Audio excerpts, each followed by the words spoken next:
Ikatlong kabanata. Ang pangangaral ni Juan na tagapagbautismo.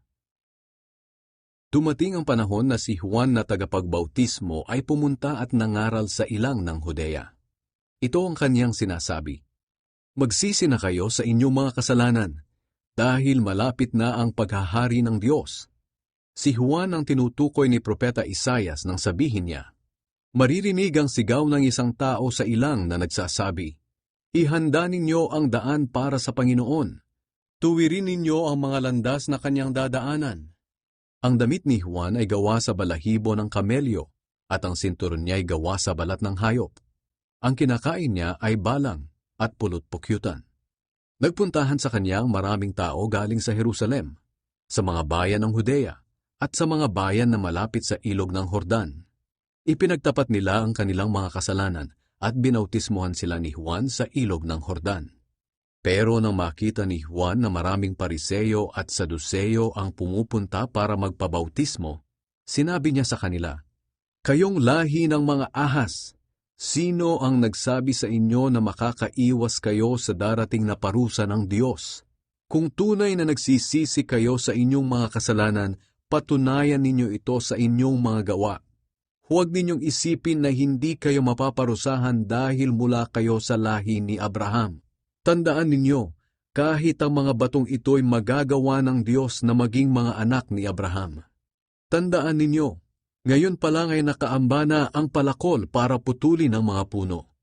Ang mga punong hindi namumunga ng mabuting bunga ay puputulin at itatapon sa apoy. Binabautismuhan ko kayo sa tubig bilang tanda ng inyong pagsisisi. Ngunit may isang darating na kasunod ko, mas makapangyarihan siya kaysa sa akin. Ni hindi ako karapat-dapat na maging alipin niya. Babautismuhan niya kayo sa banal na espiritu at sa apoy. Tulad siya ng isang taong nagtatahip upang ihiwalay ang ipa sa butil. Ilalagay niya ang mga butil sa bodega, at ang ipa ay susunugin niya sa apoy na hindi mamamatay kailanman." Ang pagbabautismo kay Jesus.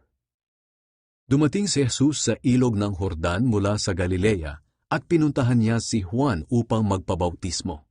Tumutol si Juan na bautismuhan si Jesus at sinabi, "Bakit magpapabautismo ka sa akin? Ako ang dapat magpabautismo sa iyo." Pero sumagot si Jesus, "Hayaan mong mangyari ito ngayon, dahil ito ang nararapat nating gawin upang matupad ang kalooban ng Diyos." Kaya pumayag si Juan. Nang mabautismuhan si Jesus, umahon siya sa tubig. Bumukas ang langit at nakita ni Jesus ang Espiritu ng Diyos na bumaba sa kanya na tulad ng isang kalapati. At may boses na narinig mula sa langit na nagsasabi, "Ito ang minamahal kong anak na lubos kong kinalulugdan." Ika-4 na kabanata.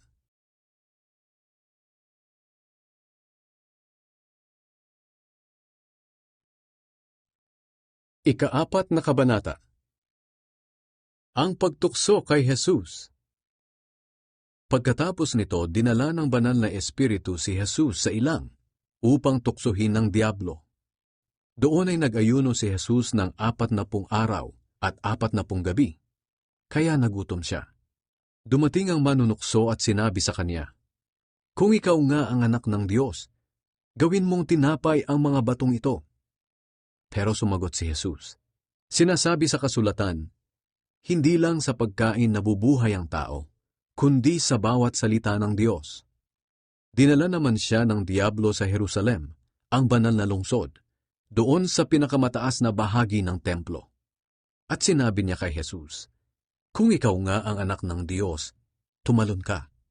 Sapagkat sinasabi sa kasulatan, uutusan ng Diyos ang kanyang mga anghel na ingatan ka, at aalalayan kanila upang hindi tumama ang iyong mga paa sa bato."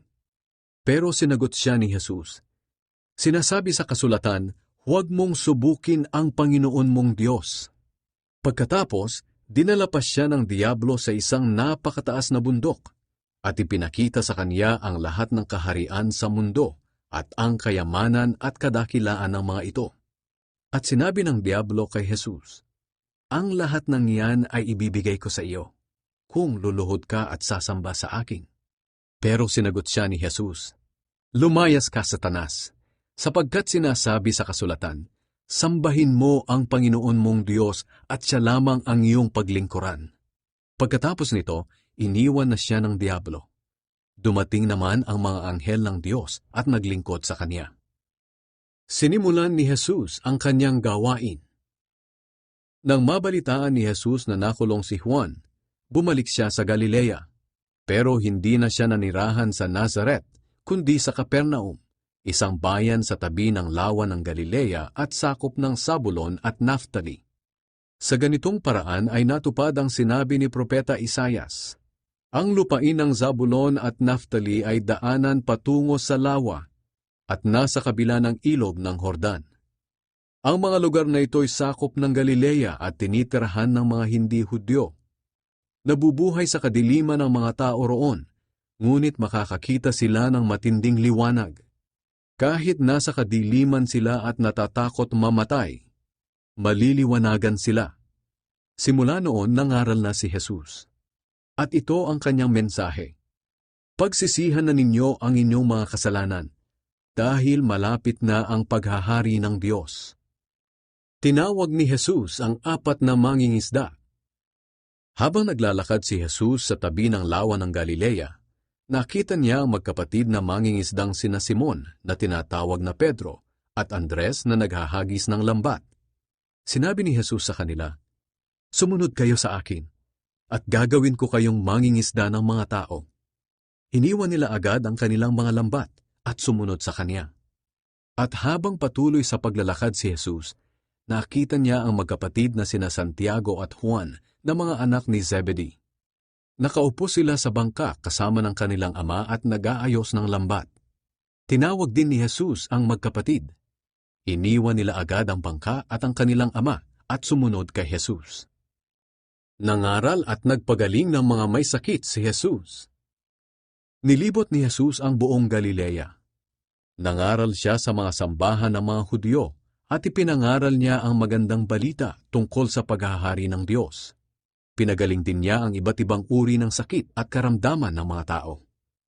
Naging tanyag siya sa buong Syria at dinala sa kaniya ng mga tao ang lahat ng may sakit, mga naghihirap dahil sa matinding karamdaman, mga sinaniban ng masamang espiritu, mga may epilepsya at mga paralitiko. Pinagaling niya silang lahat.